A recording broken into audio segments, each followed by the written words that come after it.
Coach Janata party നടത്തിയ സമരങ്ങളെക്കുറിച്ച് TG. Mohandas നടത്തിയ അഭിപ്രായ പ്രകടനങ്ങൾ അങ്ങേയറ്റം അപലപനീയമാണെന്ന് RSS. ദക്ഷിണ കേരളം പ്രാന്ത സഹകാര്യവാ കെ.ബി. ശ്രീകുമാറാണ് ഇത്തരത്തിലൊരു പ്രസ്താവന നടത്തിയിരിക്കുന്നത്. അത് അദ്ദേഹത്തിന്റെ വ്യക്തിപരമായ അഭിപ്രായങ്ങളാണ്. ആ അഭിപ്രായങ്ങളോടും അത്തരം കാഴ്ചപ്പാടുകളോടും RSS ഒരു തരത്തിലും യോജിക്കുന്നില്ല. ടി.ജി. മോഹൻദാസ് RSSന്റെ ഒരു തരത്തിലുള്ള ചുമതലയും വഹിക്കുന്നില്ല എന്നും കെ.ബി. ശ്രീകുമാർ വ്യക്തമാക്കിയിരിക്കുന്നു. വളരെ ഗൗരവത്തിൽ രാജ്യവ്യാപകമായാണ് RSS ഈ വിഷയത്തിൽ പ്രതികരിച്ചിരിക്കുന്നത്.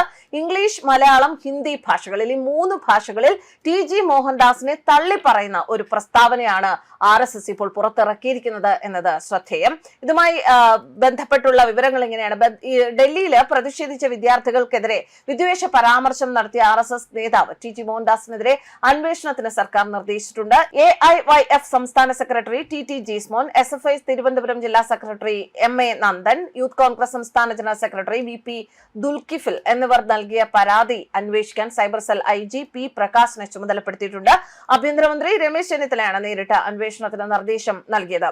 തനിക്ക് അവസരം ലഭിച്ചിരുന്നുവെങ്കിൽ സമരം ചെയ്യുന്നവരെ വെടിവെച്ച് കൊല്ലുമായിരുന്നു എന്നാണ് മോഹൻദാസ് വീഡിയോയിൽ പറഞ്ഞത്. ഇതാണ് വിവാദമായത്. എനിക്ക് ഈ സാഹചര്യം കയ്യിൽ കിട്ടിയാൽ ഞാൻ എന്ത് ചെയ്യുമെന്ന് പറയാം. ജന്തർ മന്ദർ പരിസരത്ത് 4 സ്ക്വയർ കിലോമീറ്റർ പരിസരത്ത് കർഫ്യൂ പ്രഖ്യാപിക്കും. ആളുകളോട് പിരിഞ്ഞു പോകാൻ 3 തവണ ആവശ്യപ്പെടും, പിന്നെ വെടിവെക്കും.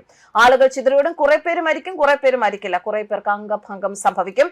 ഏകദേശം ഒരു 4 മണിക്കൂർ കൊണ്ട് രംഗം ശാന്തമാകും. ശവങ്ങൾ പെറുക്കി ആശുപത്രിയിൽ എത്തിക്കും. ഇങ്ങനെയാണ് വീഡിയോയിൽ അദ്ദേഹം ഈ പരാമർശം നടത്തിയത്. യൂട്യൂബ് ചാനലിലൂടെ പുറത്തുവിട്ട വീഡിയോയിലാണ് ജന്തർ മന്ദറിലെ പ്രക്ഷോഭകരെയും സ്ത്രീകളെയും പരസ്യമായി അധിക്ഷേപിക്കുന്ന പരാമർശങ്ങൾ മോഹൻദാസ് നടത്തിയത്.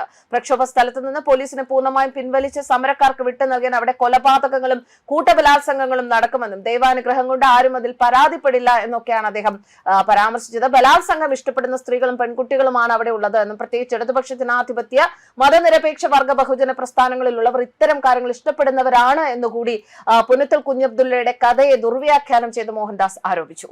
പ്രക്ഷോഭത്തിനിടയിൽ ആരെങ്കിലും മരിച്ചാൽ അവരെ രക്തസാക്ഷികളാക്കുമെന്നും അദ്ദേഹം കൂട്ടിച്ചേർത്തു. കുറച്ചുനാൾ മുമ്പ് വരെ BJP അംഗമായിരുന്നു ടി.ജി. മോഹൻദാസ്. സംഘപരിവാറിനെതിരെ നടക്കുന്ന വിദ്വേഷ പ്രചരണങ്ങൾക്ക് പലപ്പോഴും ഒരു പരിചയമായാണ് അദ്ദേഹം നിലകൊണ്ടിരുന്നത്. പലപ്പോഴും ചാനൽ ചർച്ചകളിൽ BJP നേതാക്കന്മാരെ, കേന്ദ്ര നേതൃത്വത്തിനെതിരെ ഒക്കെ വരുന്ന വിമർശനങ്ങൾക്ക് ശക്തമായ ഭാഷയിൽ മറുപടി നൽകിയിരുന്നു. ഒരു ഘട്ടത്തിൽ RSS സൈദ്ധാന്തികൻ എന്ന് തന്നെ അറിയപ്പെട്ടിരുന്ന വ്യക്തി കൂടിയാണ് ടി.ജി. മോഹൻദാസ്. എന്നാൽ അദ്ദേഹത്തിന്റെ ഇപ്പോഴത്തെ പ്രതികരണത്തിനെതിരെ കടുത്ത നിലപാട് സ്വീകരിച്ച് രാജ്യവ്യാപകമായി തന്നെ RSS ഇപ്പോൾ അദ്ദേഹത്തെ തള്ളി പറഞ്ഞിരിക്കുകയാണ്. നരേന്ദ്രമോദി ഗുജറാത്ത് കലാപം അടിച്ചമർത്തിയതുപോലെ ഇത്തരം സമരങ്ങൾ നേരിടണമെന്നായിരുന്നു അദ്ദേഹത്തിന്റെ മറ്റൊരു ന്യായീകരണം.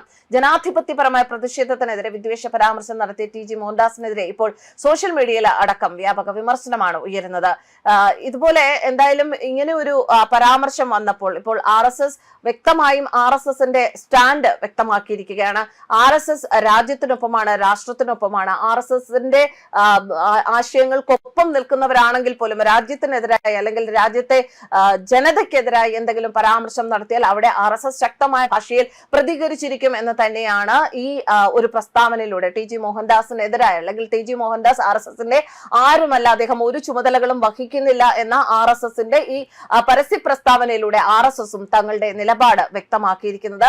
എന്തായാലും ഒരു കാലത്ത് RSSന് വേണ്ടി സംസാരിച്ച, BJPക്ക് വേണ്ടി സംസാരിച്ച, BJP നേതാക്കന്മാർക്ക് വേണ്ടി സംസാരിച്ച, BJP സൈദ്ധാന്തികൻ എന്നറിയപ്പെട്ടിരുന്ന, BJP പരിചയമായി ഒക്കെ പ്രവർത്തിച്ചിരുന്ന ടി.ജി. മോഹൻദാസിന്റെ വാക്കുകൾ എന്തായാലും ഇപ്പോൾ വലിയ രീതിയിൽ വിമർശനാത്മകമാവുകയാണ്. പ്രതിഷേധം വരികയാണ് അതിന് നേരെ. എന്തായാലും ഇപ്പോൾ RSS അദ്ദേഹത്തെ തള്ളി പറഞ്ഞിരിക്കുന്നു എന്നത് തന്നെയാണ് ഏറ്റവും പരമപ്രധാനമായ ഇതിലെ ഒരു വസ്തുത. ന്യൂസ് ഡെസ്ക് കർമ്മ.